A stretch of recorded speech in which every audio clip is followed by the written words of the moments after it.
Nope. How long does it take? How long does this drop? How long will it take? Do you think the Well, 85%? Will here's it a be trick. within a month or 3 Here's a months or? trick. The last bear market lasted exactly 365 days. We went Yeah, from right. 20K down to 3K in exactly 365 days. Yeah, well, So these bear markets, they don't have to last a long time. It just really matters how many people you shake out. Dougie Peach says, let me scroll up a smidge. Is Hex having a fake out pump? Bear has to be longer than this, question mark.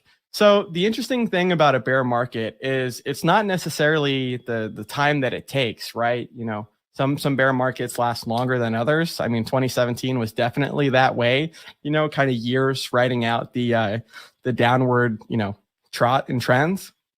It really just matters about how low, like when Richard says 11K, you know, 11K Bitcoin. Right now we're at like around 20K. We're at 20,359 per Bitcoin on Bitstamp. It's not the time that it takes for Bitcoin to drop to 11K. It's just the percentage that it actually drops. So, you know, maybe that happens more quickly. I mean, it kind of seems that Bitcoin's been doing that. So it doesn't necessarily matter how many days. And also we'll look at the actual Hex chart in just a second, but it's been like 272 days since the last top, and we're down, you know, 94.64%.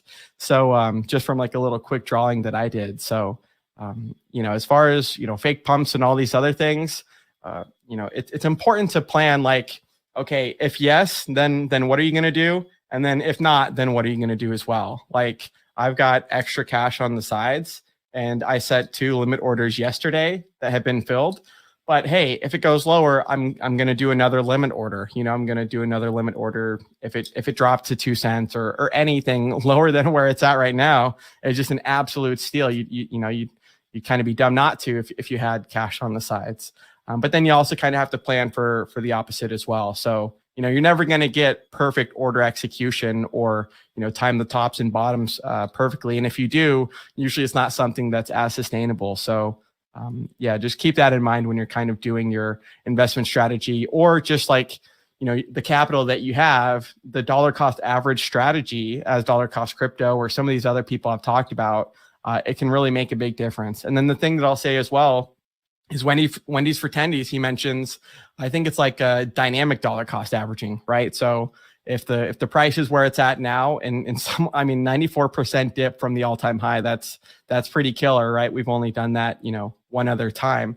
Well, then if it drops lower, then maybe someone does more than, say, if they were to be purchasing on a weekly basis. So there's multiple different strategies you can do when it comes to whichever levels you want to accumulate at.